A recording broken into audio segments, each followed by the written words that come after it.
Today we're checking out the Thunder's Custom from Rock and Roll Relics.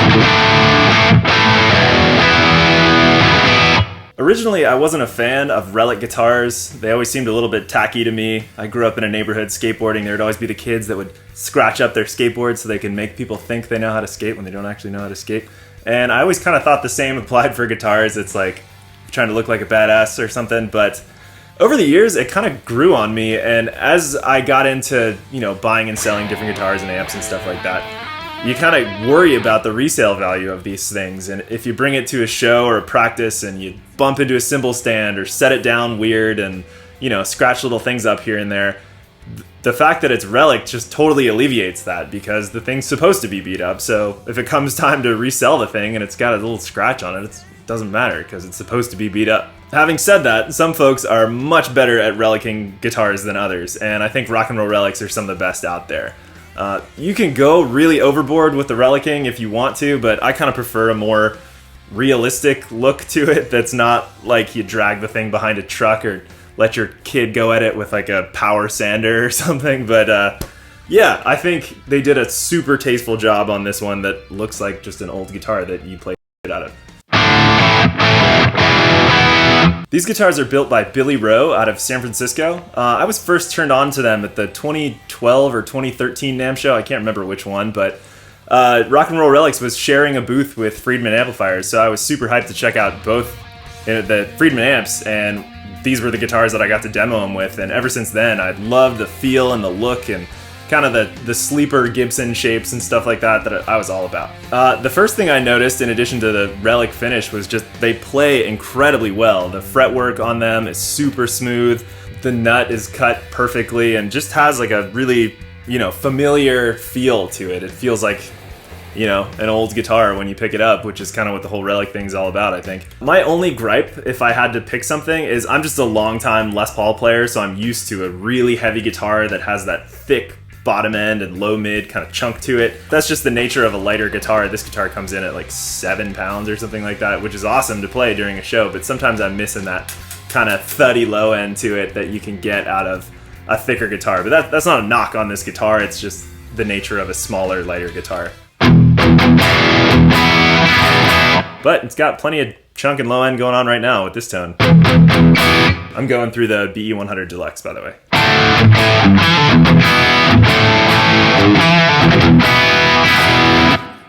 One of my favorite things about the double cut shape is the high fret access. I'm not the shreddiest guy out there, but I write a lot of stuff that has some higher end, dissonant chords going on up there. And on a Les Paul, you can get to it, but it's just a little bit more of a chore.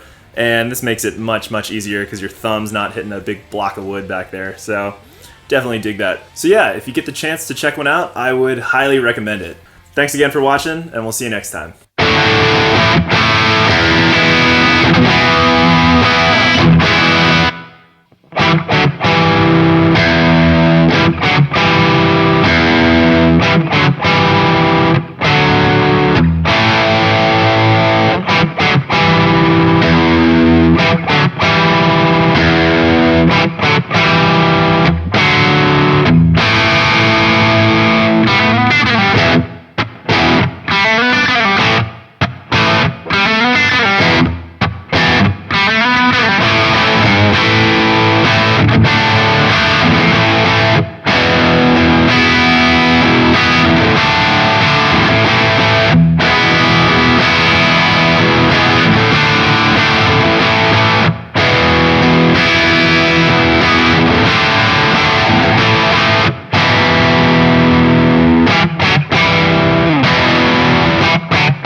Thanks again for watching, and we'll see you next time.